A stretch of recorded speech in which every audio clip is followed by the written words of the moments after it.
Muy buenos días, muy buenas tardes o muy buenas noches. Bienvenidos a un nuevo programa. Esto es Mano a Mano. Mi nombre es Rodrigo Xavi González y empezamos así. Todas las semanas, ya lo sabes tú, hay un espacio que te lleva a la luz. Rodrigo Xavi González al mando, te abre las puertas de saber apicultor. Conferencias, charlas sin igual, las mentes más brillantes a nivel mundial. Investigación y experiencias reales. Conéctate y aprende cosas esenciales. Mano a mano, no te lo puedes perder. En vivo cada semana vas a aprender. Avance, ciencia y acción. Apicultura cruda, catapos, pasión, no traición. Rodrigo te no opción. Mano a mano es la revolución.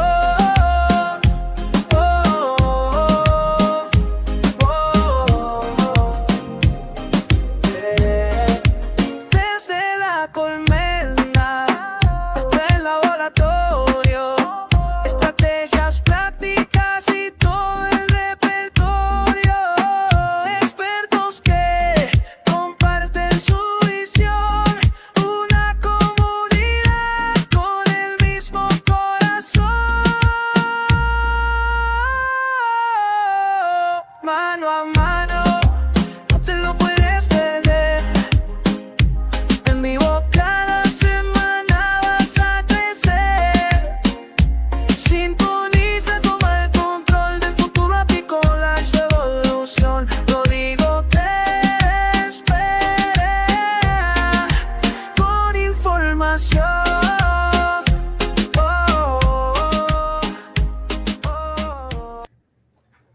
Bueno, a todos muy buenas noches. Gracias por estar acá en un nuevo programa de Mano a Mano. Y hoy de nuevo tenemos a Pablo Cavigliazo, quien nos está hablando o nos va a hablar desde Córdoba y va a traer un tema muy interesante.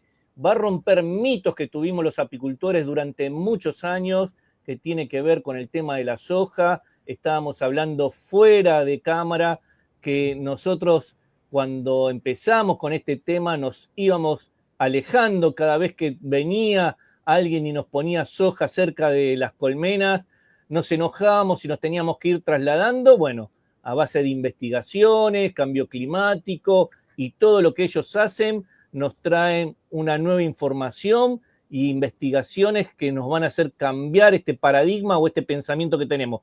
Pablo, ¿cómo te va? Muy buenas noches. Hola Rodrigo, muy buenas noches. Bueno, les vamos a romper la cabeza con el tema de polinización de soja. Bueno, perfecto. Ahí voy a poner la presentación y todo el público para vos. Bueno, buenas noches a todos. Bueno, de nuevo muchas gracias Rodrigo por la invitación. La anterior vez estuvimos hablando sobre polinización un poco general, de cómo enfocar un estudio, de la importancia que tiene y el rol que tiene tanto a nivel ambiental como a nivel producción. Y hoy les vengo a hablar sobre lo que es directamente la polinización de la soja. Yo lo llamo sinergia entre la agricultura y la apicultura, porque en este momento de la historia la agricultura se ve beneficiada de la apicultura y la apicultura también se puede ver beneficiada de los cultivos de soja. Un poco la idea que tengo es recorrer esta hoja de ruta, ver un poco del estado del conocimiento, mostrarle algunos estudios de base y cómo validamos esa información junto a diferentes empresas y asociaciones y la integración de toda esta información. Bueno, voy a empezar un poco con el estado del conocimiento como para ir entrando en onda de cómo se comporta la soja a nivel reproductivo, digamos, a nivel de la flor, qué pasa cuando estas flores son polinizadas y por qué o por qué no se forman los frutos en estas condiciones. Como hablamos la otra vez, la polinización es el proceso de transporte del polen que va desde la estructura masculina, en donde se genera, a la estructura femenina, en la que genera la fecundación y la generación de una semilla con toda su estructura fructífera. La polinización puede pasar por dos causas, de forma autógama, ocurre dentro de la misma flor, por cercanía, y la polinización biótica, que está dada por un vector, que son los polinizadores en la mayoría de los casos. Y la abeja se muestra como un polinizador facultativo porque necesita de todos los productos que vienen de la flor para el desarrollo del ciclo de vida, tanto de ella como de toda la colonia.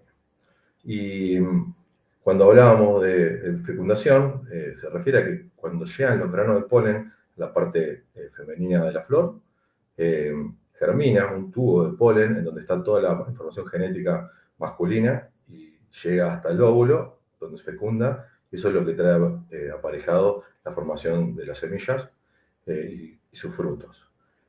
A nivel producción de frutas y semillas y demás productos de la polinización, el 75% de los cultivos de importancia económica depende de forma directa e indirecta. Y cuando hablamos de soja, decimos, bueno, siempre se pensó de que era autógama la flor de soja.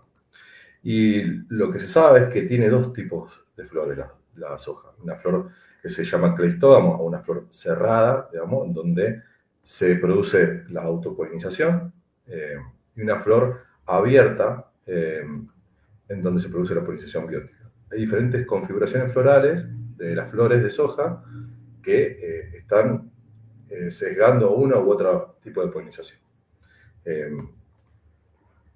Cuando pensamos en estas dos configuraciones florales, la cerrada y la abierta, aparece un concepto que se estuvo estudiando desde el 2005 y hay unos estudios actuales que muestran resultados muy interesantes, que es la heterocronía floral. Que la heterocronía es un cambio en el tiempo o la velocidad o duración del desarrollo de algún carácter de las flores. En este caso, estamos hablando de lo que son la apertura, la estructura de la corola de la flor, los pétalos, digamos, cambiando de lo que sería este paquete cerrado. Y lo que se ve que cambios en la temperatura cambian esta morfología, es decir, detonan de que una flor que está cerrada abra, digamos, y muestre todas sus estructuras reproductivas. Hay un trabajo del 2005 muy interesante que muestra en dos variedades cómo a medida que aumenta la temperatura, lo que vemos en el eje de las X, aumenta la frecuencia, digamos, disminuye la frecuencia de flores cleistógamas, es decir, flores cerradas, en dos cultivares. Y en un trabajo que se publicó hace nada, digamos, en este momento se está publicando, Marina Strelin, una investigadora con la que estamos trabajando, mostró que en las variedades actuales de soja, del grupo 3, 4 y 5, ocurre lo mismo. A medida que aumenta la temperatura, aumenta la cantidad de flores que abren. Y frente al fenómeno de tropicalización que se está dando a nivel, por lo menos en Argentina, pero se ve a nivel mundial por el tema del cambio climático, podemos ver de que en los últimos 15 años las anomalías de temperatura media en Argentina son cada vez más frecuentes.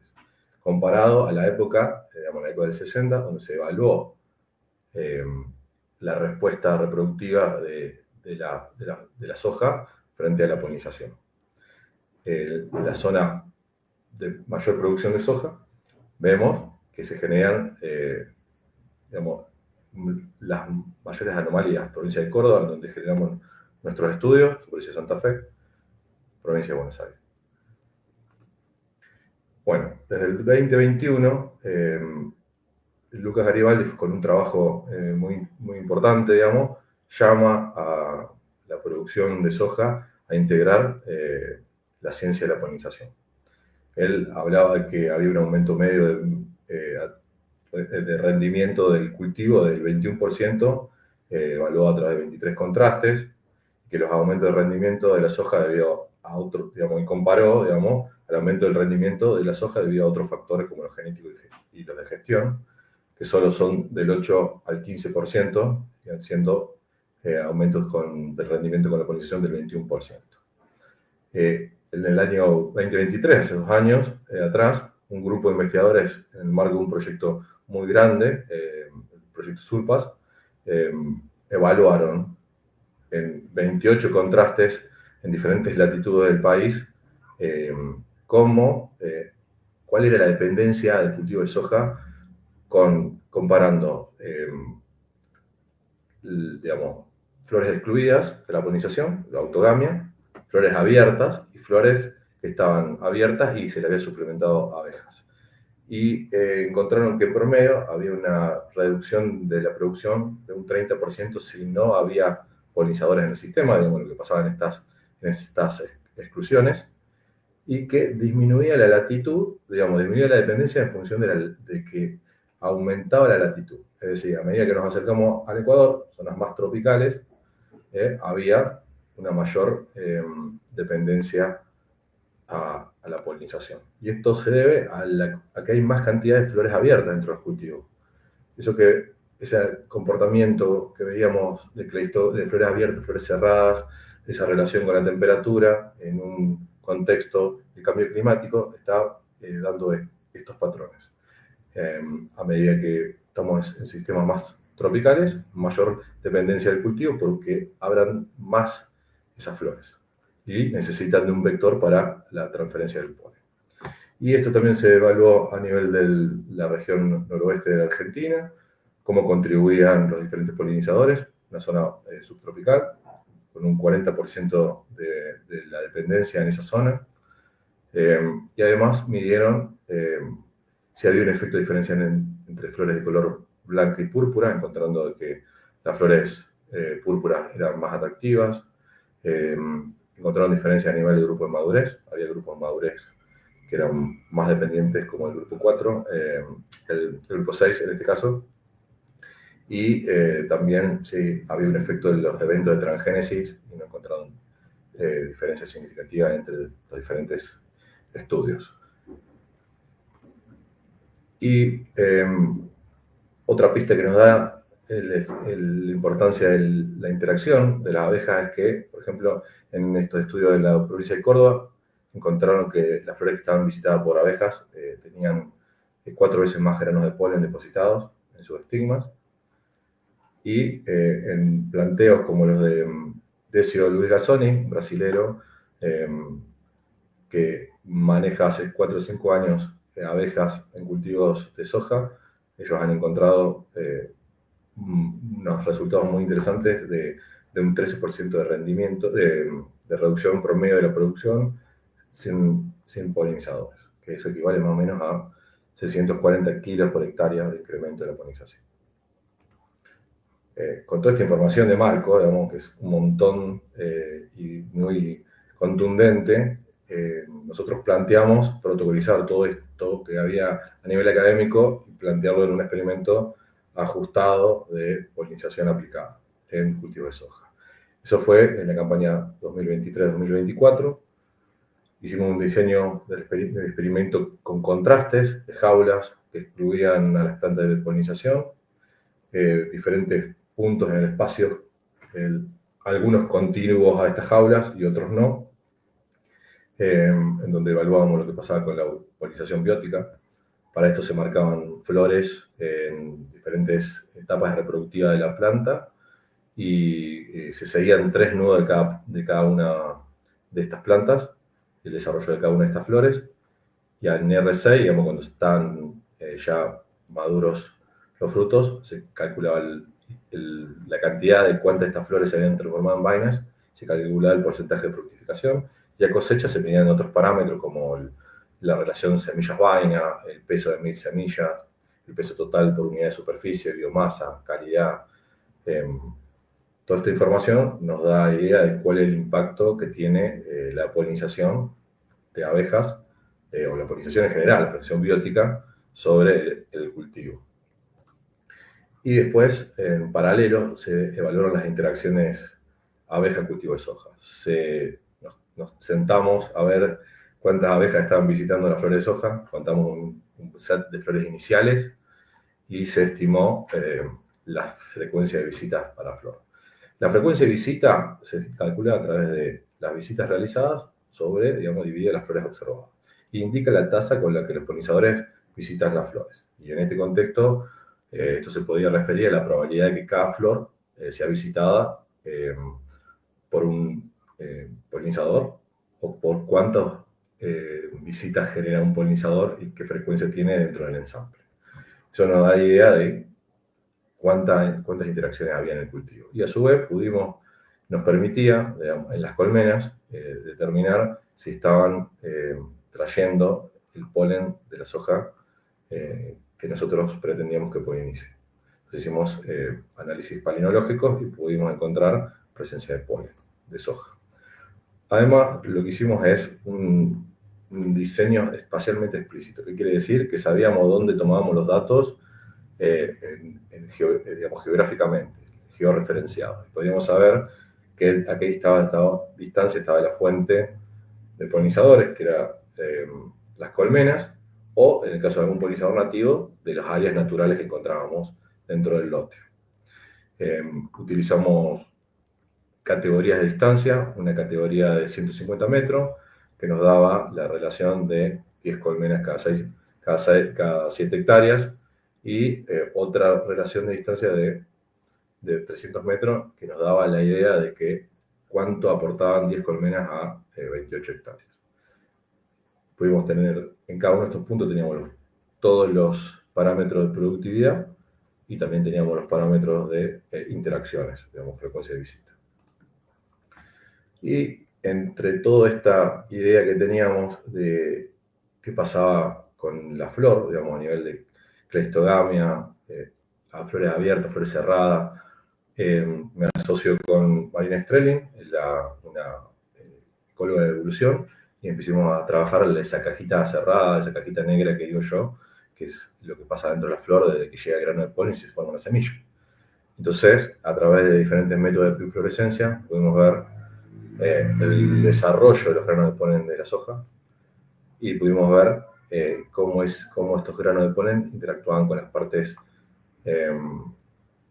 femeninas. Pudimos encontrar patrones que eran bastante raros, como desarrollo de granos de polen dentro de las mismas partes masculinas, digamos, una precocidad del desarrollo muy grande, como también patrones, digamos, de apelotamiento del polen, digamos, una competencia de los tubos polínicos muy grande, y bueno, algo muy aberrante como esto, que es un desarrollo de un tubo polínico adentro de la estructura del filamento de la estructura masculina. Entonces, llegamos a la conclusión de que la soja tenía algunos problemas reproductivos. Bueno, a nivel de resultados, se los voy a contar desde lo productivo hasta lo reproductivo, como para poder ir contando toda la historia y que vayan cerrando cómo esto productivo se ve influenciado por lo reproductivo. A nivel de la reducción o el aumento, digamos, como lo queríamos ver, digamos, de la producción por la interacción de abeja, pudimos ver que había un 30%, 33,6%, digamos, de reducción de la cantidad de vainas por planta cuando no había una interacción con las abejas, cuando no había interacción con polinizadores. Y que la cantidad de semillas promedio por vaina, la soja tiene entre 3 y 4 semillas. Lo más común es que tenga 3 semillas. Nosotros encontramos que había una menor proporción de vainas con 3 semillas cuando no eran polinizadas las plantas de soja. Un 8% menos, digamos, de semillas, digamos, por vaina. Y después también pudimos ver que a nivel de peso de las semillas, digamos, los gramos por unidad de superficie, las plantas que estaban siendo polinizadas tenían casi un 27% más, digamos, las parcelas, esas microparcelas de metro cuadrado que utilizamos, tenían un 27% más de peso de semillas por unidad de superficie. Algo ¿qué significa esto? Cuando escalamos esta unidad de superficie a hectárea, podemos ver el rendimiento, digamos, por hectárea de la producción. Y si lo hacemos con cada uno de estos tratamientos, podemos ver, digamos, que este 27% representa a casi 17, un poco más de 17 quintales, digamos, de unos 1.700 kilos por hectárea, esta diferencia. Si pensamos que el 20% de la producción de soja anual, digamos, serían como aproximadamente 4 millones de toneladas, 27% cada 20 millones de toneladas que hay de producción. Y en Argentina se generan anualmente 45 millones de toneladas. Hay 15 millones de hectáreas de soja. Hay un laburo de Matías de Felipe que calcula la ganancia genética en el rendimiento, digamos, de los grupos de madurez que utilizamos nosotros, del 3, del 4 y del 5, para la región centro de Argentina. Esta ganancia genética es de 43 kilos por año. En los 35 años de programa de mejoramiento genético se acumuló un aumento del rendimiento de 15 quintales. Nosotros logramos en un año 17 quintales solo con polinización. Y después, algo interesante es la calidad de la semilla. La calidad de la semilla también mejora, la calidad de la semilla de soja. Un 4% en lo que es el peso unitario y un 1,5% en lo que es cantidad de aceites dentro del grano. Ese 1,5% al principio a mí me pareció despreciable, pero si tenemos en cuenta que el 70% de los porotos de soja de Argentina se convierten en aceite, y con una relación, digamos, de densidad y kilogramos de aceite por tonelada, pudimos calcular de que más o menos por tonelada sería un incremento de 3 litros de aceite de soja. Y si pensamos que se utilizan más de 31 millones de toneladas al año para producir aceite, estamos hablando de arriba de los 95 millones de litros al año, más de producción de aceite, solo por una interacción, digamos, sumar una interacción o un proceso dentro de los sistemas de producción.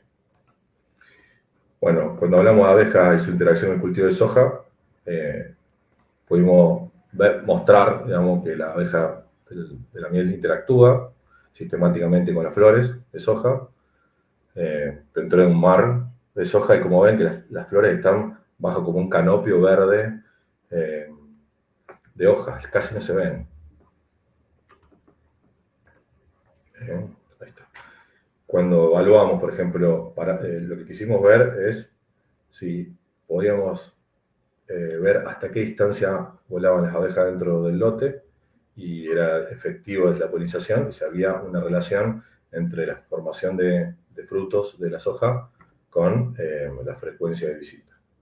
Pudimos modelar que las abejas, a medida que se distancian, digamos, mientras más distantes están las colmenas de los puntos de medición, menos cantidad de interacciones veíamos. Y esto se reflejó a los 300 metros, que pudimos calcular que hay una diferencia significativa de menos del 72% de las interacciones. Cerca de las colmenas tenemos aproximadamente una interacción, una visita a flor cada 2 horas, y en el caso de este punto, a los 300 metros, pudimos medir una visita cada 8 horas.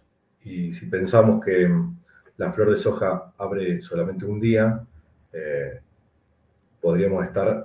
se nos podrían estar pasando la polinización de muchas flores en este punto.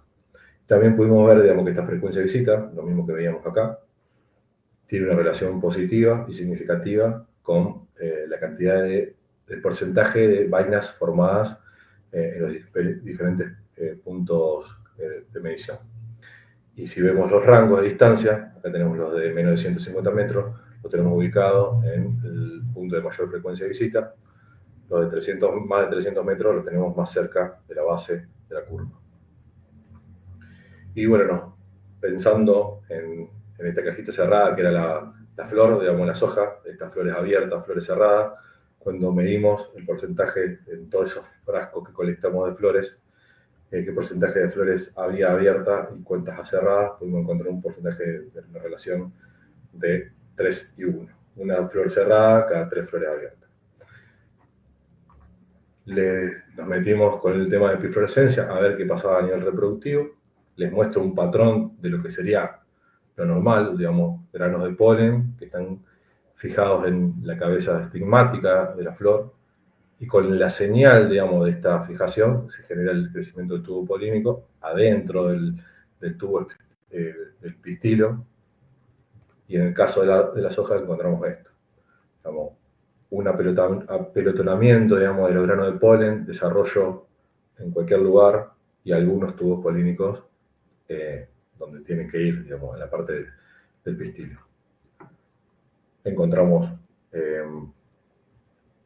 masas de grano de polen apelmazados y vimos, como mostrábamos antes, grano de polen en desarrollo en la parte masculina, de forma precoz.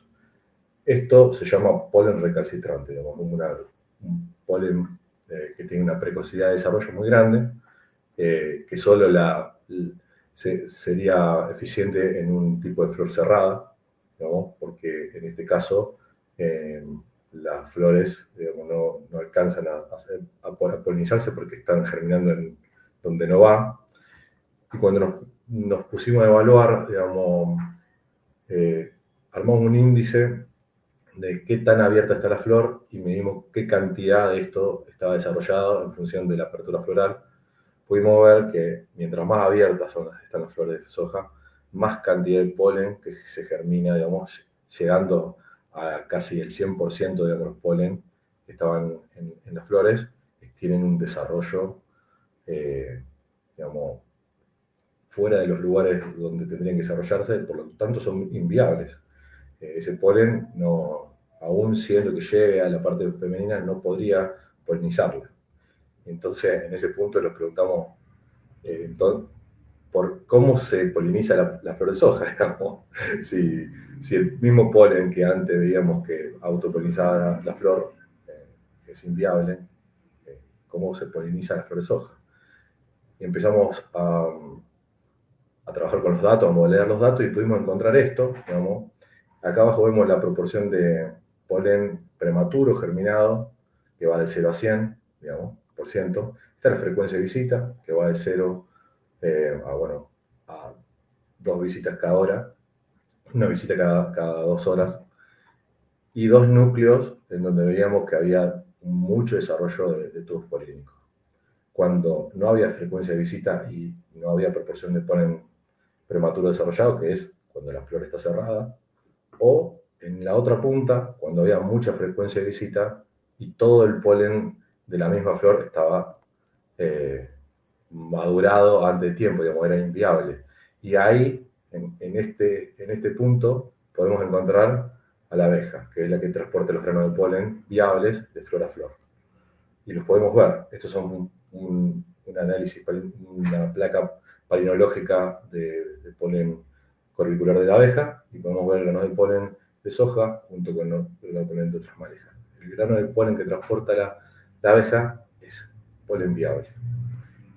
Y de esta forma podemos demostrar de que esta germinación, digamos, que mediante más frecuencia de visita, hay más cantidad de tubos polínicos desarrollándose en el estilo y por esto hay una mayor cantidad de semillas formadas por vaina. Y este efecto, digamos, sinérgico, se ve reflejado directamente o indirectamente sobre la cantidad de semillas por unidad de superficie.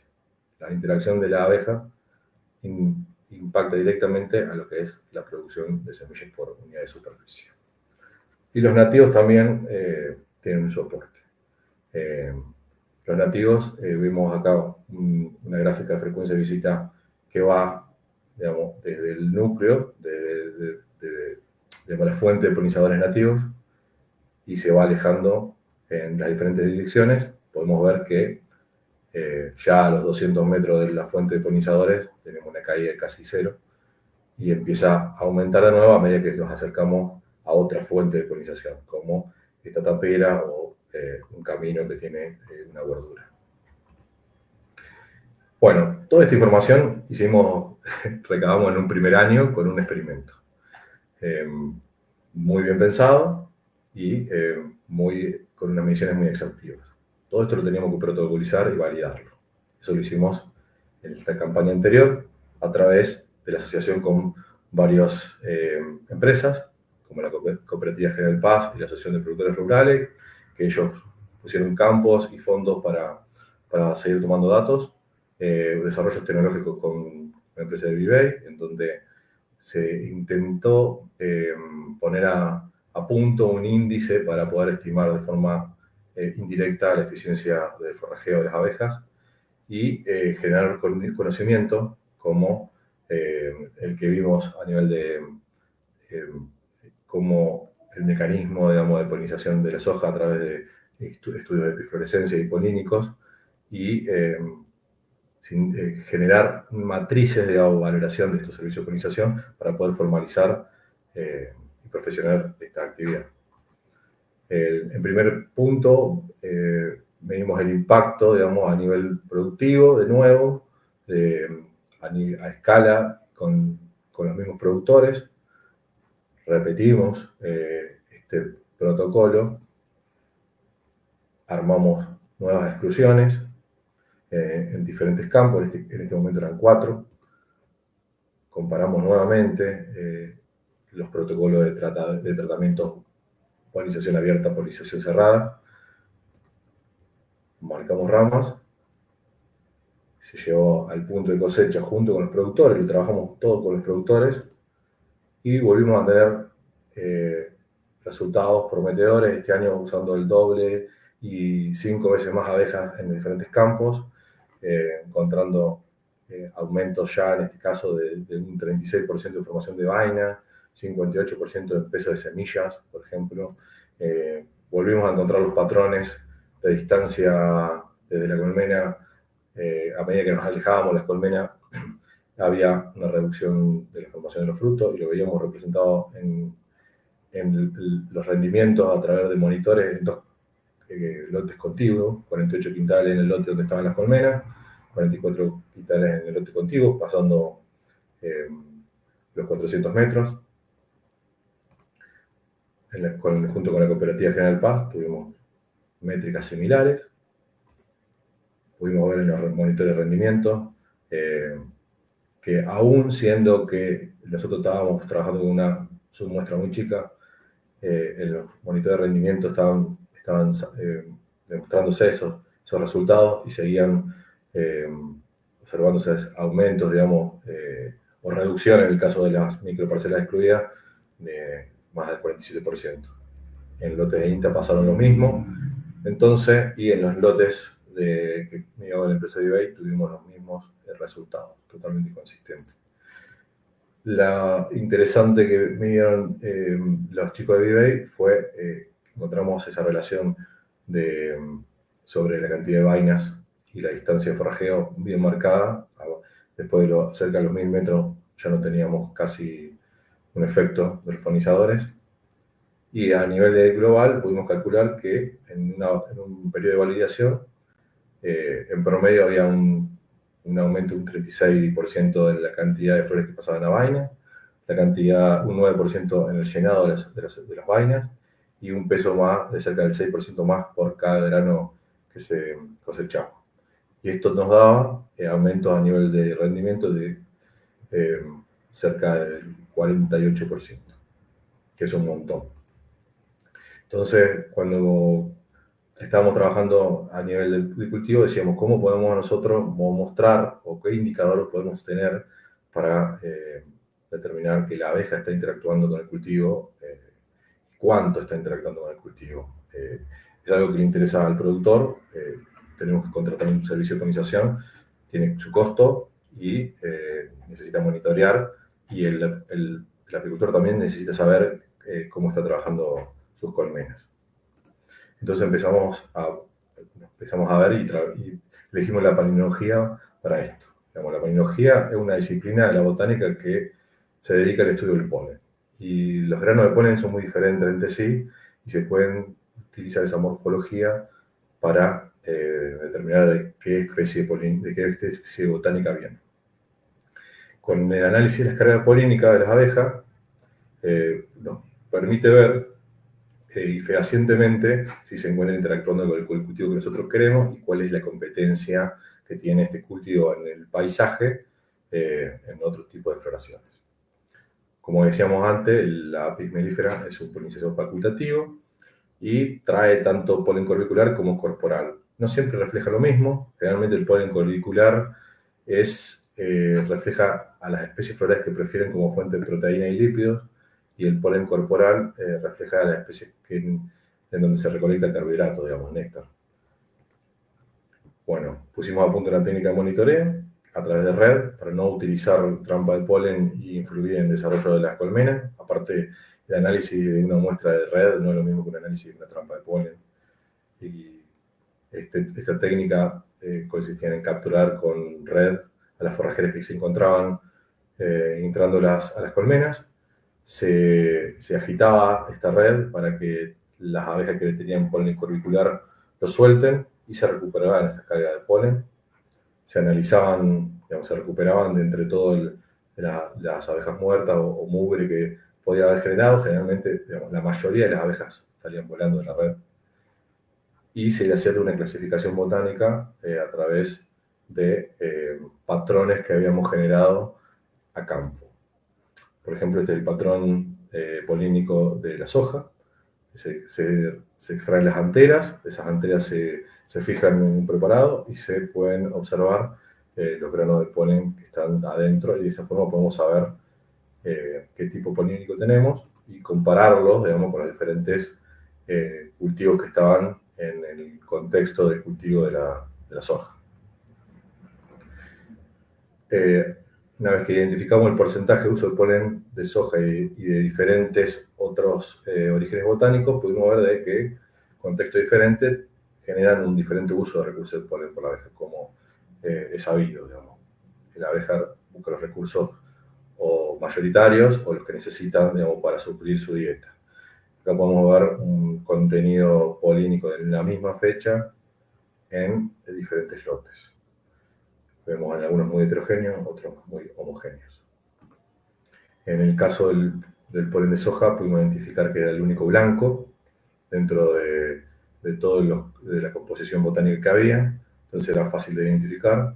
Tenemos polen de cardo, de physalis, de algunas asteráceas, y ven cómo cambia en función del tiempo cada una de estas meteorologías de una semana de la floración de la soja, y vemos que, por ejemplo, en este caso, en este lote, la soja tenía una representación que iba del 20 al 30%, y teníamos componentes como el cardo, como unas margaritas silvestres, el género Solanum, Comelina, digamos, que es de Santa Lucía, y algunos mix que estaban compuestos por desde Chilca hasta, bueno, solanáceas. En este caso, por ejemplo, era muy homogéneo. Teníamos un girasol cerca, que fue lo que atrajo en su mayoría de abejas, sobre todo para la producción, para el ingreso de proteína, para el polen, aunque teníamos trazas del 5 al 20% de polen de soja. Como vemos, el amarillo es polen de girasol. Vemos los blend. En este caso, el polen de soja es mayoritario. Vemos que va de un 25 o un 20% a casi el 60% del contenido polínico corbicular de las abejas que estaban en estos apiarios. Este lote es un lote interesante porque estaba rodeado de girasol, girasol de maíz, por lo que había un impedimento físico, digamos, para llegar a recursos abundantes. Lo vemos acá otra vez la representación del botánica de la muestra de polen corbicular. Y en todo esto, entre todos estos análisis, trabajamos con los apicultores, porque, bueno, buscábamos también que el apicultor tenga un beneficio, que sea un gane-gane. Contratamos apicultores mediante contrato de servicios y firma de convenios con las asociaciones que van a estar tomando estos servicios de polinización.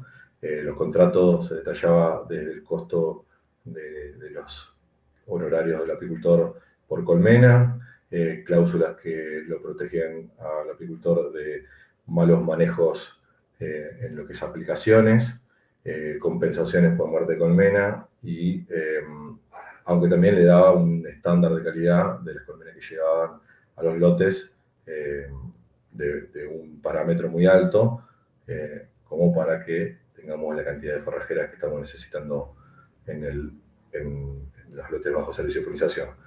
El 10 de diciembre se firmaron los contratos, el 11 de diciembre ingresaron las colmenas a los lotes.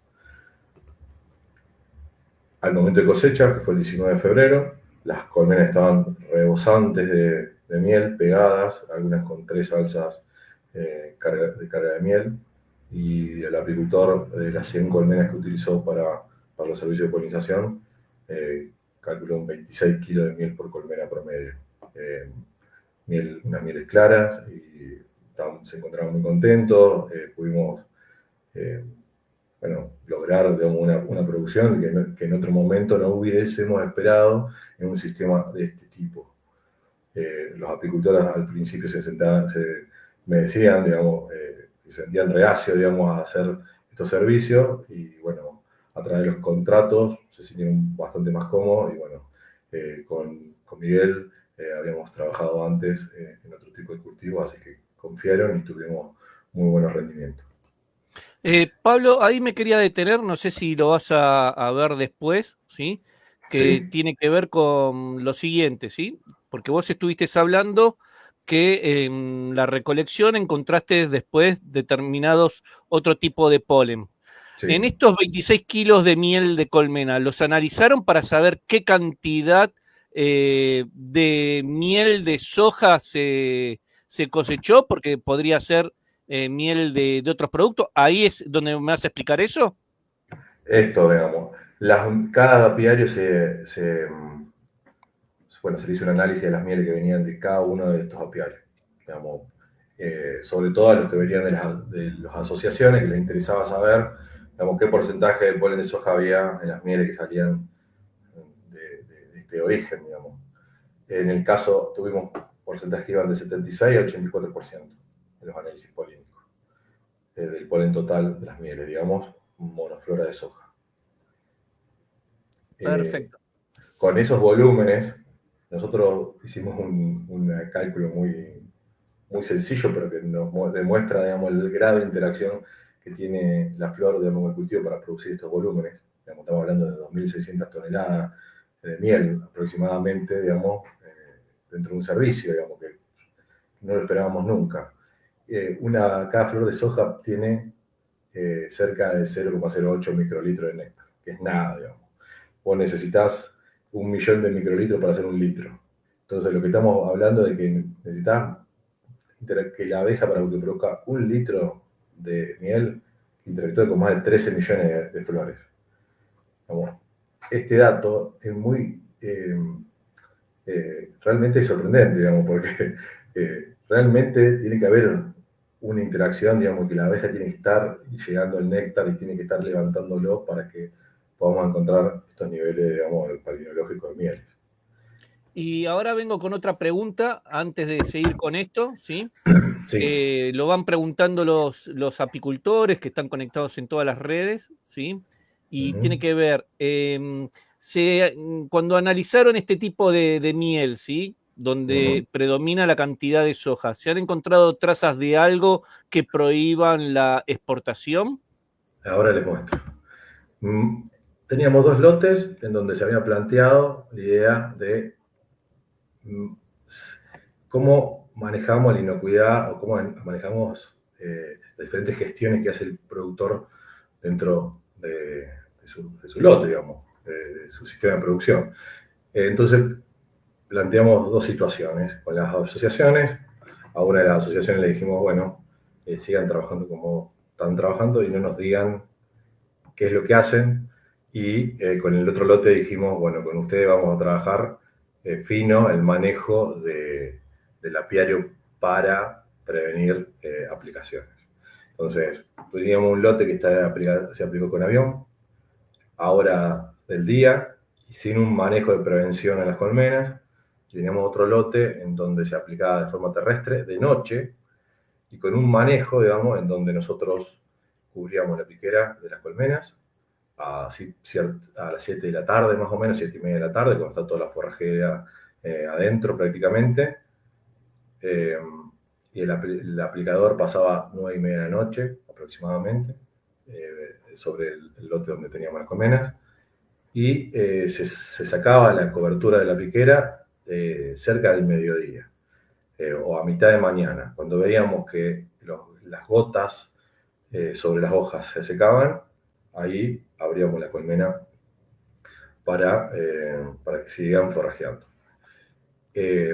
Medimos glifosato solamente, en este caso, y están las muestras en otro laboratorio haciendo todo lo que es el manejo, digamos, todo lo que es el streaming, digamos, de productos de síntesis tipo neonicotinoides y demás, herbicidas y fungicidas y plaguicidas que se utilizaron en esta campaña. En los 2 lotes hicieron 3 aplicaciones, con fungicida, con herbicida y con un neonicotinoide específico para chinche.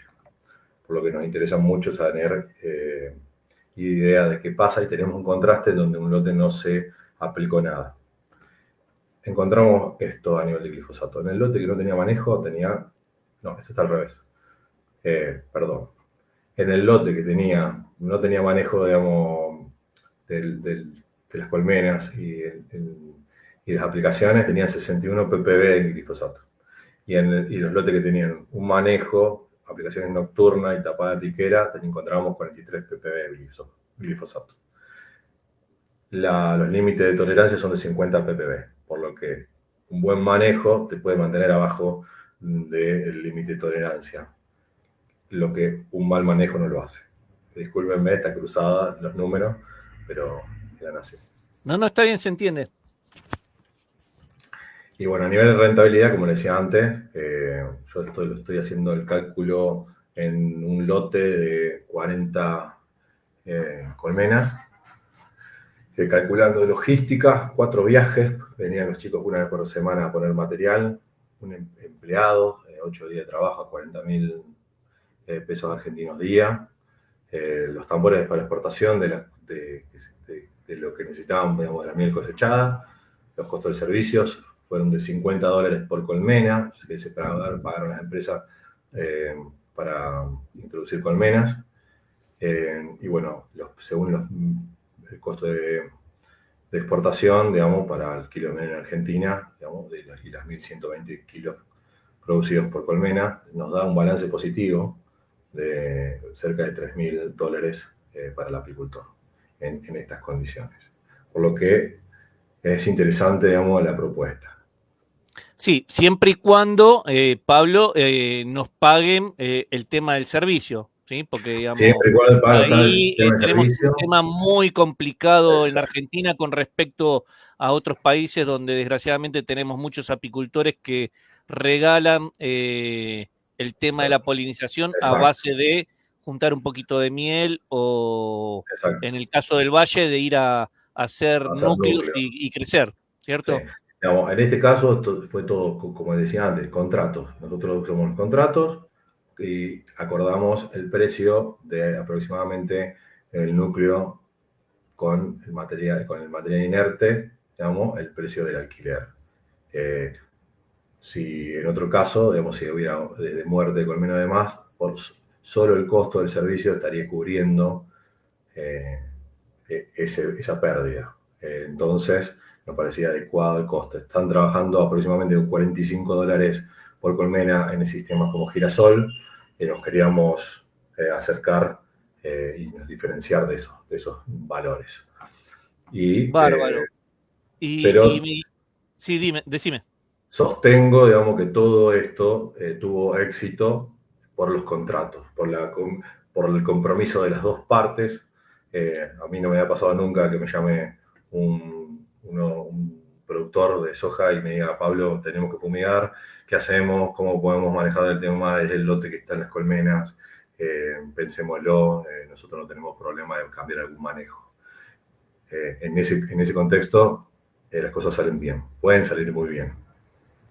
Bárbaro. Y mi pregunta va porque dijiste que ibas a hacer una exposición muy grande y quería encontrarme sobre el tema, no sé si va a venir ahora, la cantidad de población, qué características tuvo que tener esa colmena para ingresar a estos lotes a polinizar.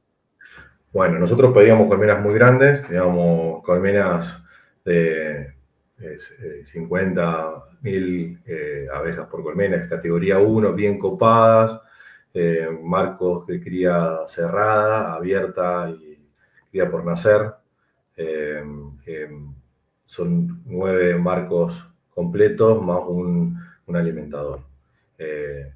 Y a su vez, lo que pedíamos es que semanalmente se revisen esas colmenas. No se dejen ahí.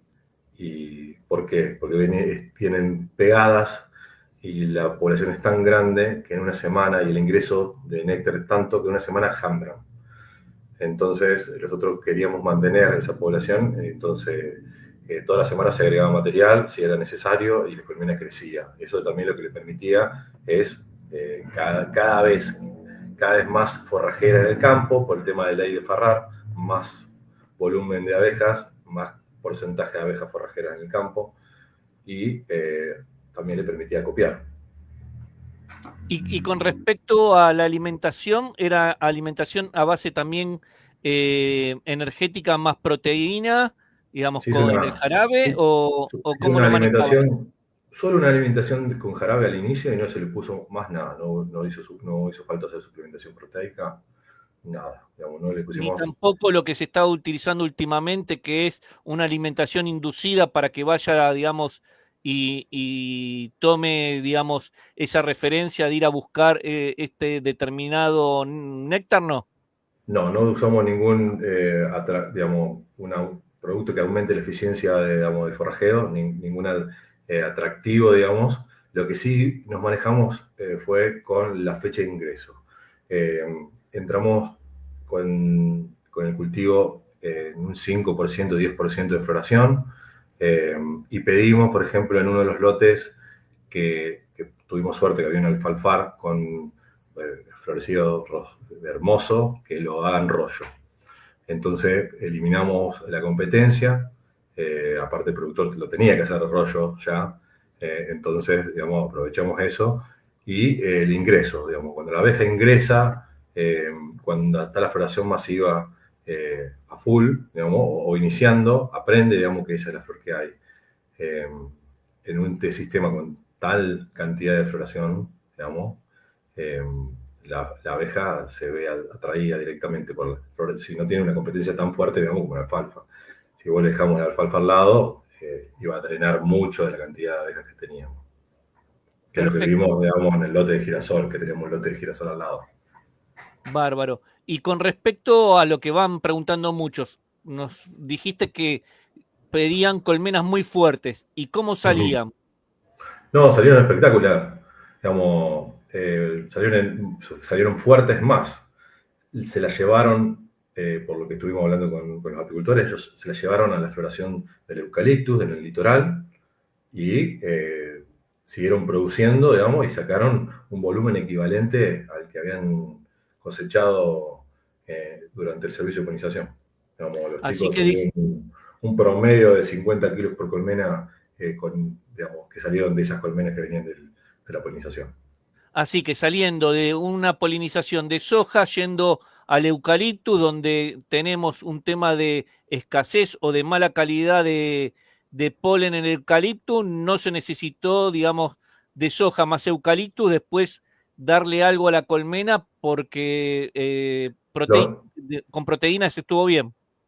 Sí, a nivel proteico estuvo bien, sí, digamos, se la incentiva con jarabe, digamos, al inicio, digamos, por un tema de energía, digamos, pero a nivel no utilizamos proteína de ningún tipo. Los chicos, bueno, los apicultores después volvieron con esas colmenas, las invernaron y en este momento están trabajando en un cultivo de carinata, por ejemplo, y bueno, vienen muy embalados con este año que tenemos realmente mucha entusiasmo, digamos, con lo que puede producir. Queremos ver realmente si este ciclo, digamos, es beneficioso para ellos, porque realmente venían de temporadas medias flojas y esto le cambió el panorama, realmente. Claro, porque ahora está la calinata, el coliandro y después vendría todo lo demás, ¿cierto? Ahora están todas las brasicáceas, carinata, camelina, colza, coriandro, y después empiezan por ejemplo, ahora en septiembre también tenés cultivos como vicia, y bueno, a partir de noviembre ya empezás con soja, girasol, y ellos hacen algún cultivo de invierno que es arándanos también. En la zona ahí en Concordia, en zona de Entre Ríos, se cultiva arándano y se hace también polinización. Bárbaro, continuemos. Bueno, en todo esto que estamos mostrando, nosotros queremos ver si es posible, digamos, estimar un poco la eficiencia de la polinización a través de la forma indirecta, digamos, porque monitorear a un punto de escalar este desarrollo, el monitoreo, digamos, de lo que pasa a nivel del campo y bueno, y la trazabilidad de lo que se hace es difícil y se necesitaría un montón de gente, digamos, que esté trabajando en el campo. Entonces, junto con la empresa Vivey, una empresa que junta un equipo de programadores como Nexus y una apícola de muchos años como la apícola Bairolati, me proponen evaluar un índice que ellos están trabajando. Un índice de eficiencia de polinización, un índice de eficiencia de forrajeo. Bueno, como les contaba, Vivey tiene una plataforma dentro de su aplicación que es para polinización, es un sistema de monitoreo en primer momento y pretende desarrollar muchas herramientas más, digamos, para la trazabilidad y el monitoreo de la polinización a campo y en cultivos. Digamos, en la aplicación se cargan las colmenas, se cargan los apiarios, se categorizan las colmenas, se genera, digamos, cada día en función de parámetros climáticos. La empresa brinda un piso técnico, digamos, para las colmenas que tienen diferentes sensores, digamos, climáticos, de peso, de flujo. Se pueden cargar videos y a través de una inteligencia artificial te hace una cuantificación del flujo de abejas dentro y fuera de la colmena. Te las cuantifica y te lo hacen a tiempo real. Se puede hacer con video o con una cámara fija. Y con toda esta información, digamos, te genera un índice neto de eficiencia de polinización. Este índice neto está estimado, digamos, con 8 parámetros, digamos, calculados en la colmena y climáticos, digamos, pero hasta este momento no estaba validado. El índice evoluciona en el tiempo, a medida que hay cambio de peso de la colmena, a medida que cambia el clima, hay diferentes momentos del día según la temperatura. Entonces, lo que se planteó con los chicos de Vivey fue evaluarlo, validarlo a campo a través de una correlación entre lo que se observó en el lote de soja con conteos de frecuencia de visita y lo que medía en el mismo momento el índice de eficiencia de polinización. Y pudimos encontrar esto. En el lote que trabajamos con la empresa, encontramos una relación positiva entre la formación de fruto y la frecuencia de visita de apis, como habíamos visto anteriormente, y también pudimos encontrar que la frecuencia de visita de apis se correlacionaba en un 54% con este índice de eficiencia de polinización en función de los diferentes momentos del día que lo estábamos tomando. Por lo que, al parecer, contamos con una herramienta inicial como para poder saber si nuestras colmenas están trabajando de forma eficiente o no. Pero es necesario integrar todo esto que les contaba antes, que es un montón. Digamos, tenemos parámetros de desarrollo reproductivo, las abejas interactúan más, menos, hay problemas reproductivos, los polinizadores nativos aportan, hay un impacto cuantificable en la producción significativo. Conocemos cómo los apiarios y las densidades recomendadas, digamos, con lo que estuvimos viendo, podemos recomendar 2 colmenas por hectárea para tener una polinización adecuada, o por lo menos que esté supliendo o mitigando la escasez que hay en el ambiente.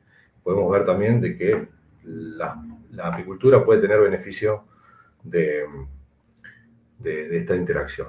Entonces, en este momento lo que nos queda es integrar todo esto y aplicarlo de alguna forma formal, como hablamos antes. Necesitamos formalizar esta actividad dentro de los sistemas, dentro de los grupos apícolas, y también necesitamos que se formalice como un servicio más dentro de los sistemas de producción y que se valore.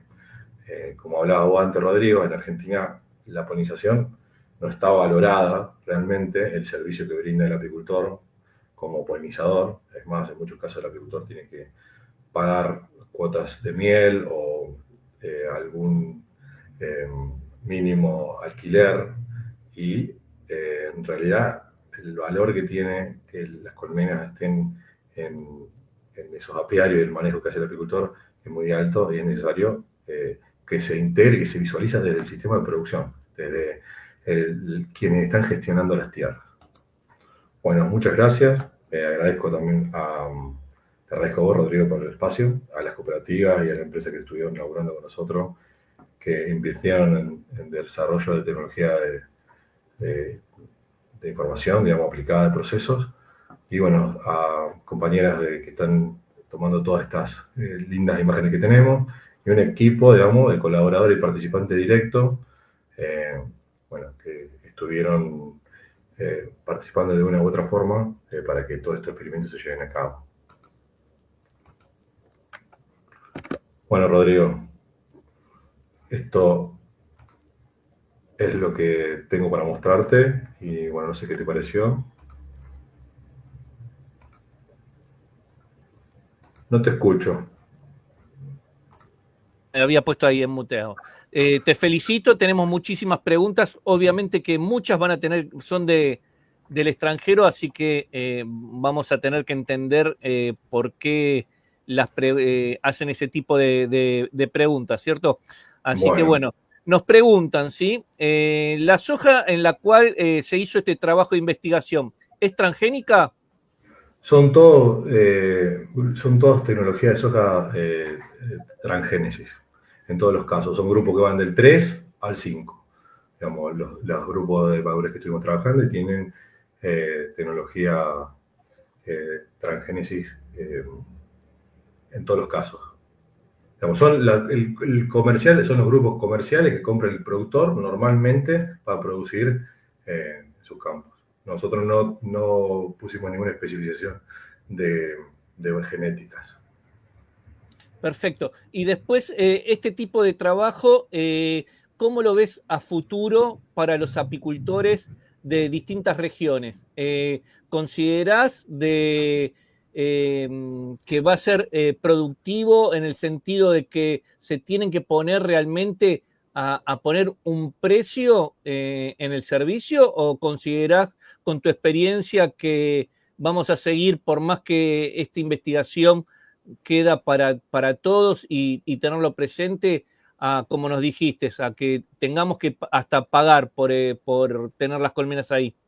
Sí, yo digamos, vengo de historia de apicultor, trabajé con 1000 colmenas cuando era pibe, digamos, con un gran apicultor de acá, aprendí un montón, y era así, digamos, vos entrabas a los campos y se tenía que dejar kilo de miel, y era buscar y que te den un lugar para tener las colmenas era todo un problema. Yo considero que estamos en un momento histórico en donde tenemos que ponerle valor a las cosas que hacemos, y que se trabaja con tanto cariño como hacen los apicultores, digamos, son los enamorados, digamos, de sus colmenas, y creo que es la forma, digamos, que la contraparte vea el valor que tiene el trabajo tanto de los apicultores como de las abejas. Yo considero que el planteo por lo menos tiene que estar, digamos, el planteo. Si uno le va con esta información a un productor, por lo menos lo tiene que considerar. Y de última, se llegará a un arreglo de por lo menos decir, bueno, yo trato de hacer las cosas lo mejor posible para que el apicultor no tenga un impacto. Hay un planteo, por ejemplo, de un productor que tiene un apicultor que trabaja hace un montón de años, productor de soja, y el mismo productor vino a plantearme, yo quiero trabajar con un apicultor, quiero que mi apicultor esté acá, ¿cómo mejoro mi campo para que tenga el menor impacto posible? El apicultor se puede quedar acá y no tenga que llevarse las colmenas todo el tiempo. Y estamos trabajando en corredores, digamos, en bordes con flores, digamos, para que el apicultor ponga sus colmenas, trabajemos con el valor que tiene esa colmena ahí en la producción de soja alrededor. Y lo que me decía el productor me decía, yo produzco tanto por año. Si yo por un planteo de servicio de polinización bajo mi producción de miel por año, a mí no me conviene. Digamos, entonces, digamos, el arreglo en el productor agrícola es, bueno, mejoremos el paisaje para que esas colmenas que están acá produzcan esos kilos y además generen un servicio de polinización. Ahí va mi otra pregunta, ¿sí? Porque obviamente que bancos o corredores en otros países como los que producen palto ponen, ¿sí? Y ponen determinadas flores que no son competitivas. Vos con tu experiencia, ¿qué flores o qué tipo de floración utilizás para que en esos corredores o en esos bancos no sea competitivo y siga estando en la soja? La idea es que no sea competitivo o que no sea, digamos, no es que no sea competitivo en realidad, porque también estos bancos de flores te están brindando un montón de polinizadores nativos, digamos, que no los tenemos en cuenta, pero tienen un aporte muy alto. Nosotros vimos que son mucho más eficientes los polinizadores silvestres que la abeja de la miel. Entonces, no solamente tenemos que pensar que estos corredores aporten o compitan con. También vimos en otros cultivos de que haya flor en el sistema hace que las abejas se quedan en el sistema. Entonces yo lo pienso más como vuelvo a usar la sinergia o puedo pensarlo como una asociación. La abeja va a estar utilizando el cultivo focal, que en este caso sería la soja, y va a estar suplementando con los nutrientes que necesita de los bancos de flores. En este momento yo no te podía decir con qué flores trabajar. Estuvimos pensando en lo que se llaman cultivos polifíticos, digamos, un blend de alguna brasicácea, alguna que otra especie de chilca, alguna fabácea, algún melilotus, por ejemplo, una apiácea, como la cicuta, digamos, que atrae muchas moscas polinizadoras. Entonces, con esa complejidad, podemos tener nutrientes necesarios como para que las abejas también pasen, digamos, y suplementen. No es necesario ponerle una torta de proteína en el caso de que el polen contiene deficiencia proteica.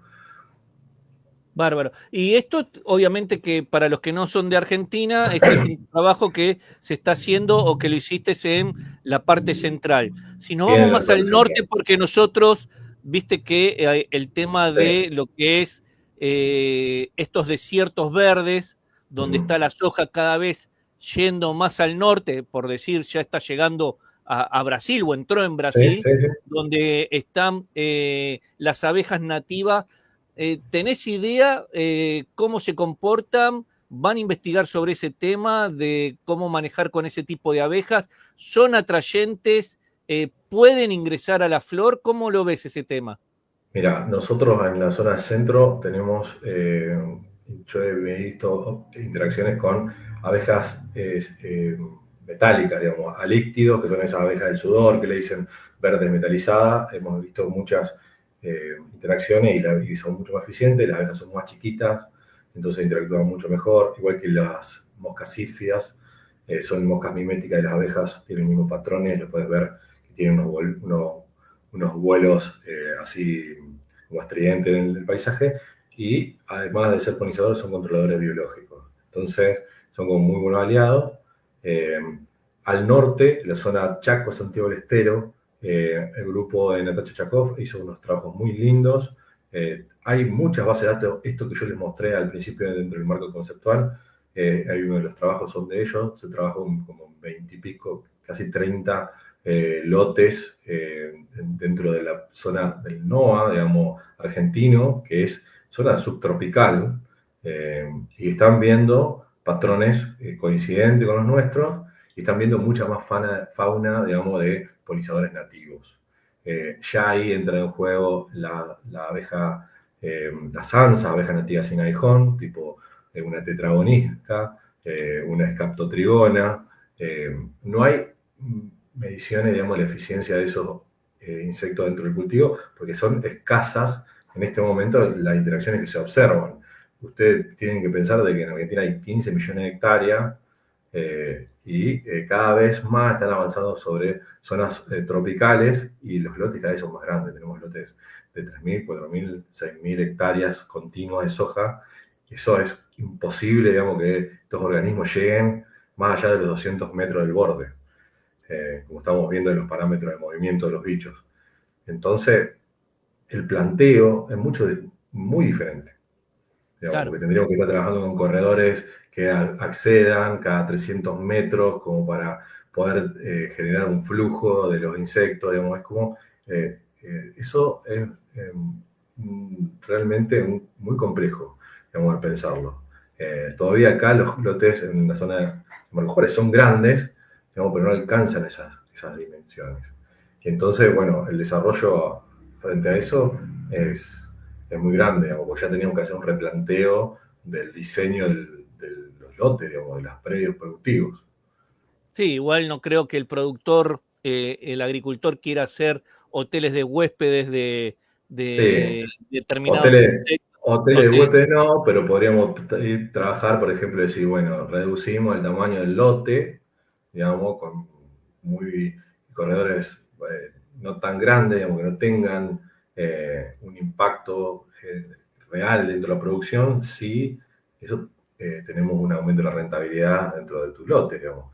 Eso es un tema de costo-beneficio, digamos. Si nosotros podemos probar de que si vos resignás el 5% de tu superficie para corredores para polinizadores, te aumenta tanto por ciento que esté cubriendo ese 5% de resignación, digamos, el planteo tiene que ser bastante lógico.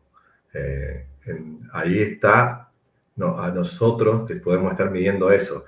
¿Cuánto se puede resignar, digamos, para gestión de polinizadores que sea equivalente al rendimiento anterior de lo que se genera digamos, de la superficie total?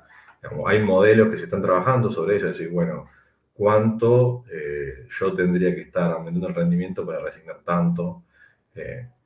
Porque esa es la forma que se toman las decisiones generalmente en los campos.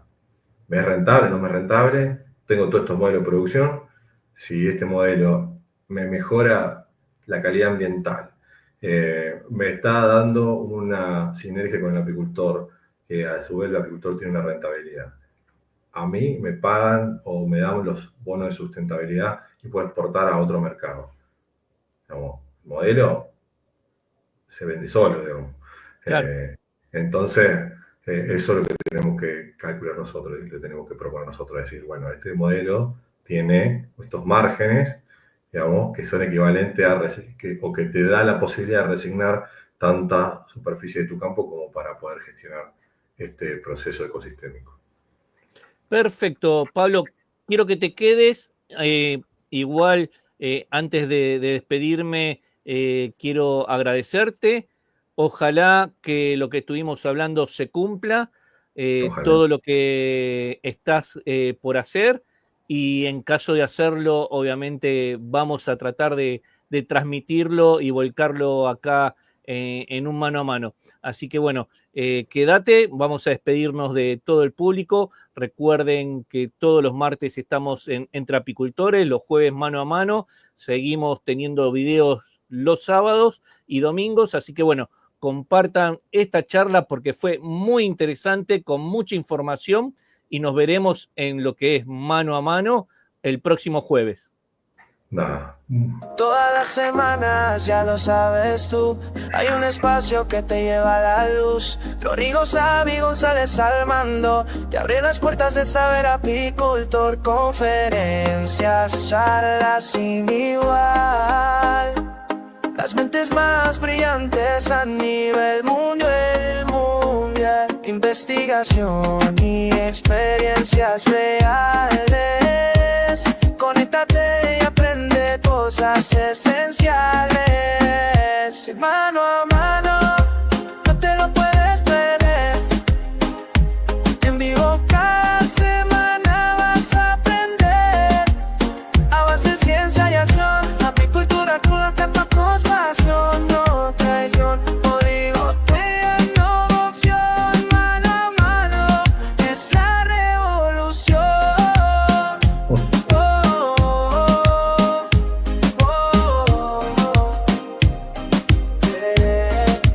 Desde la colmena hasta el laboratorio, estrategias prácticas y todo el repertorio.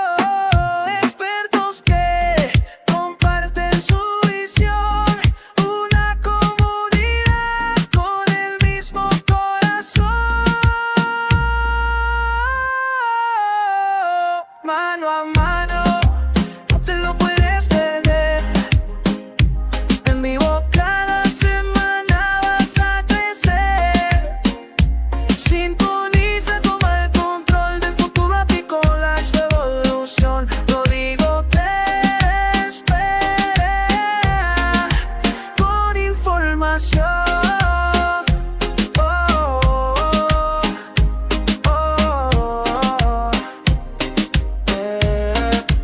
Tu transformación. No, no. Solito nube con tu trastomba. Aquí esto no puede vivir. Bueno, a todos les decimos que tengan muy buenas noches y gracias por participar de este programa.